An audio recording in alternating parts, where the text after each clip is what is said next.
좀 전에 속보 나온 내용 한 가지 좀 전해드리겠습니다. 문재인 대통령 이번에 한국판 뉴딜과 관련해서 추가적인 발언 오늘 발표될 거다 말씀을 드렸는데요. 그 내용이 하나 둘씩 속보니까 한두씩만 나와서 구체적인 내용은 나오지는 않는데 2025년까지 투자 규모를 한국판 뉴딜에 대한 투자 규모 기존에 160조였는데 220조까지 늘린다. 그리고 그린 뉴딜이나 이런 부분들이 포함이 됐었는데요. 휴먼 뉴딜을 추가한다. 그래서 청년 지원 확대한다.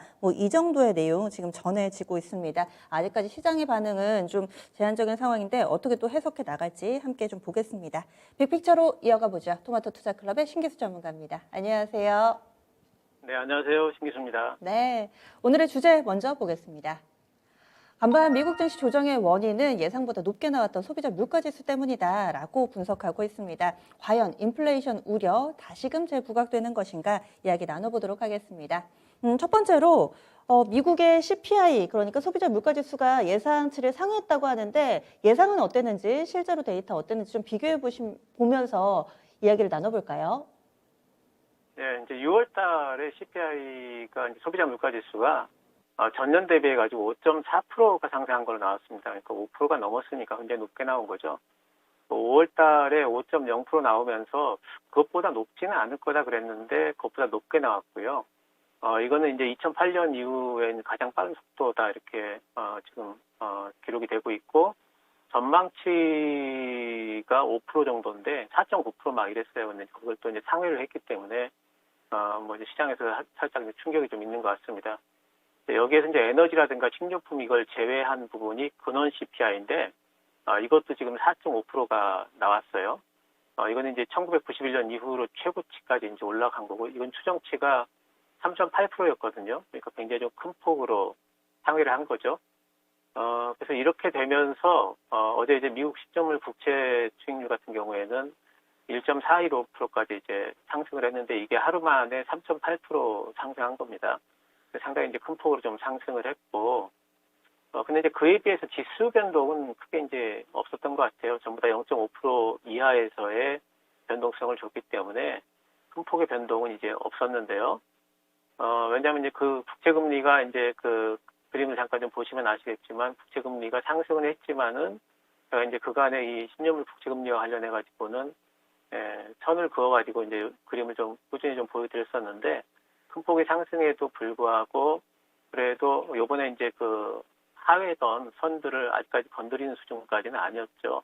그래서 이제 이런 부분들도 있고, 또 이렇게까지 이제 상승이 아주 급한 상승이 아니었던 또 이제 이유 중에 또 여러 가지는 이제 첫 번째는 이제 이런 5월 달이라든가 또 6월 달도 아마 이제 그렇게 그 생각을 하고 있지만, CPI의 많은 부분들을 좀 차지하고 있던 중고차 가격이 요즘은 이제 좀 6월 달부터는 좀 하락을 하고 있는 부분들이 있고요. 또 이제 델타 바이러스, 이제는 람다 바이러스 얘기까지 나오더라고요. 이제 그런 이제 바이러스가 지금 이제 다시 또 이제 부각이 되면서 하반기 이제 경기에 대한 이제 우려감 같은 것들이 이제 조금 있을 거 아니겠는가, 이런 부분들. 또 이제 PMI 지수 같은 것들도 보면은 이제 피크아웃이 될 것 같은 느낌들을 이제 다들 갖기 때문에 이번 6월 달까지는 이렇게 나올 수도 있을 것 같다. 하지만 이제 기저 효과들이 작동을 하지 않을까. 그래서 하반기가 되게 되면은 지금보다는 조금 안정화되는 어떤 추세가 진행되지 않을까에 대한 그런 이제 기대들도 시장에서 좀 있는 듯 싶습니다.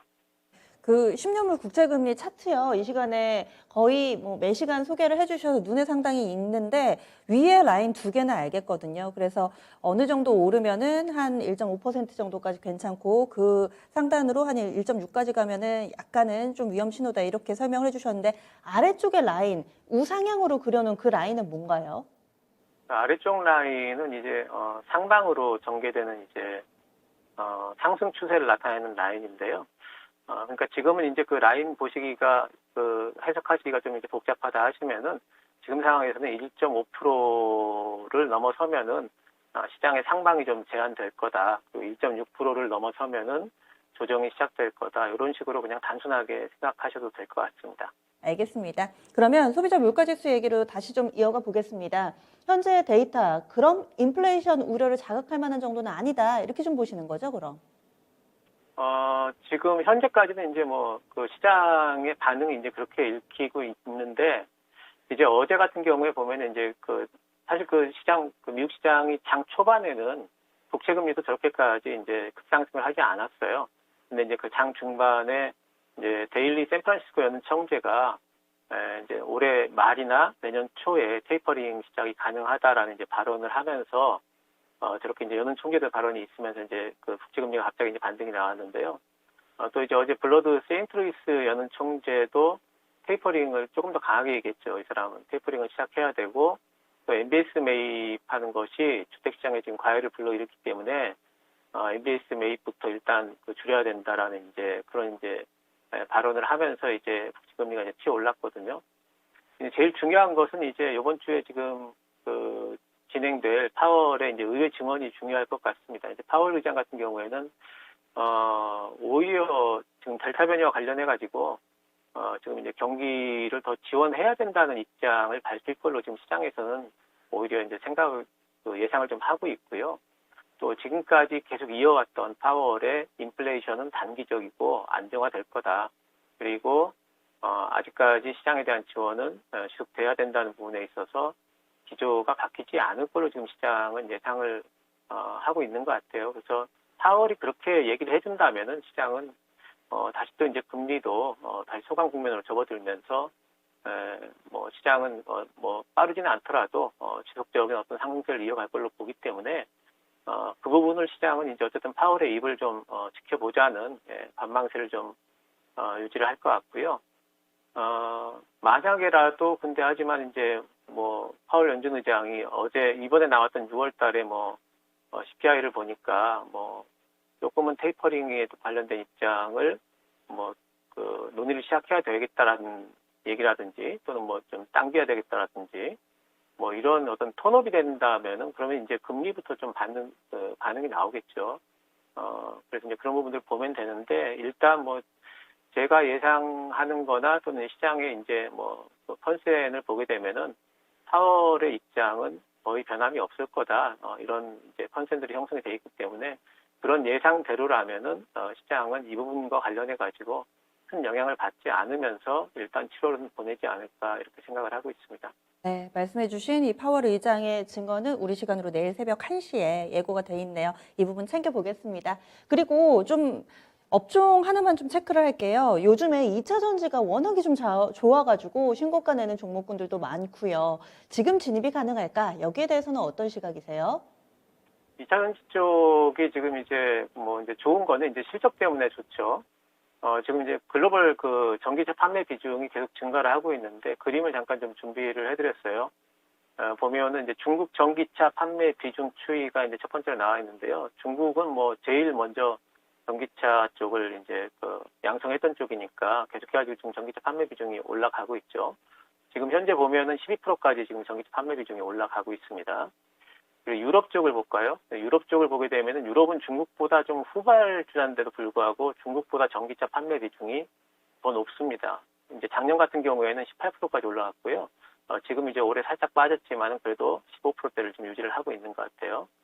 근데 이제 중요한 것은 이제 중국, 유럽 다음에 후발주자가 미국인데 미국도 지금 꾸준히 늘어나고 있는 추세죠. 지금 보게 되면은 아직까지 5%대를 돌파를 하진 않았지만은 작년부터 시작해가지고 계속해가지고 지금 전기차 비중이 늘어나고 있는 부분들, 전기차 시장에 확대되고 있다는 부분들은 이것은 이제 하나의 이제 대세라고 이렇게 봐야 되기 때문에 그렇다면 배터리 시장은 이제 예전에 이제 내연기관차에서의 원유 시장과 이제 같다고 봐야 되겠죠. 그래서 배터리 시장은 커질 수밖에 없는 거라서 어쨌든 실적은 잘 나올 수밖에 없을 겁니다. 요즘에 이제 잘 갔던 종목들이 보게 되면은 먼저 간 종목들이 LNF라든가 에코프로 BM, 첨보 이런 종목들이 다들 신고가를 지금 쓰고 있는데요. 이 종목들의 이제 특징, 공통적인 특징들이 보면은 전부 다들 증설 모멘텀들을 다 갖고 있어요. LNF나 에코프로 BM 같은 경우는 양극재 쪽으로 증설을 계속하고 있고, 첨보 같은 경우에도 생각보다 빠르고 생각보다 대규모로 지금 이제 첨가제 쪽으로 좀 증설을 하고 있다는 게 밝혀졌죠. 그래서 이제 먼저 좀 신고가를 쓰고 있는 것 같고요. 전기차 배터리 종목들의 가장 큰 약점이 뭐냐면 이제 아무래도 밸류에이션이죠. 물론 몇 년치 밸류에이션은 앞으로 이제 3년 후에까지의 어떤 실적을 그러다가 지금 밸류에이션을 주고 있기 때문에 금리가 높아졌을 경우에는 분명히 좀 약세권이지만은 이렇게 지금처럼 금리가 소강 국면에서는 올라갑니다. 그 얘기는 금리가 계속해가지고 지금처럼 1.4% 밑에만 있다면은 종목 확산도 가능하다고 봅니다. 그래서 다른 소재주라든가 뭐 그런 쪽으로도 또 가지 않을까 보고 있고요. 단지 이제 금리가 반등이 나오게 된다면은 전기차 쪽은 제일 먼저 또 아무래도 좀 뭐 두들겨 맞겠죠. 밸류에이션이 높다고 그래서 그런 부분들은 좀 금리를 보시면서 좀 투자를 좀 하셔야 될 것 같고 뭐 종목 고르실 때는 항시 소재주를 고르실 때는 증설 모멘텀을 먼저 보셔야 돼요. 새롭게 시작하는 소재주라든가 그것도 일종의 증설 모멘텀이니까 또 증설을 할 수 있는 이제 여력이 있는 업체들 거를 보셔야 되겠고요. 장비주들로도 이제 또 이제 그 매기가 돌지 않을까 생각하는데 전방 업체 증설이 계속되고 있기 때문에 장비주들도 이제 올라갈 걸로 봅니다. 거의 대부분의 장비주들이 그래서 하지만 이제 장비주들은 소재주보다는 늘 멀티플을 이제 높게 받지는 못한다는 부분들은 염두에 두시면서 어쨌든 전기차 아직까지 못 올라간 종목들 중에서도 증설 모멘텀이 있는 소재주도 많이 있거든요. 그런 부분들 고를만하다. 하지만 금리 부분을 보면서 투자를 해야 되겠다 이렇게 말씀드리겠습니다. 그러면 오늘은 미국의 소비자 물가지수 그리고 내부적으로 2차 전지의 강세 두 가지 들여다봤습니다. 시장 전략 좀 간략하게 짜주세요. 네. 연준의 기조적 입장에 기대어 보자 이렇게 말씀을 드렸고요. 지금은 저는 이제 그 불안감보다는 오히려 이제 파월의 어떤 기조적인 완화 입장이 변하지 않을 걸로 보기 때문에 시장에 큰 흔들림은 없을 걸로 보고 있고요. 그렇다면 또 실적 장세 계속해서 전개되지 않을까 충분히 뭐 기대를 해봐도 될 걸로 보고 있습니다. 그래서 너무 불안해하지 마시고 4월에 입을 좀 확인은 하실 때 긍정적으로 보셔도 되겠다 생각하고 있습니다. 알겠습니다. 자세한 말씀 고맙습니다. 감사합니다.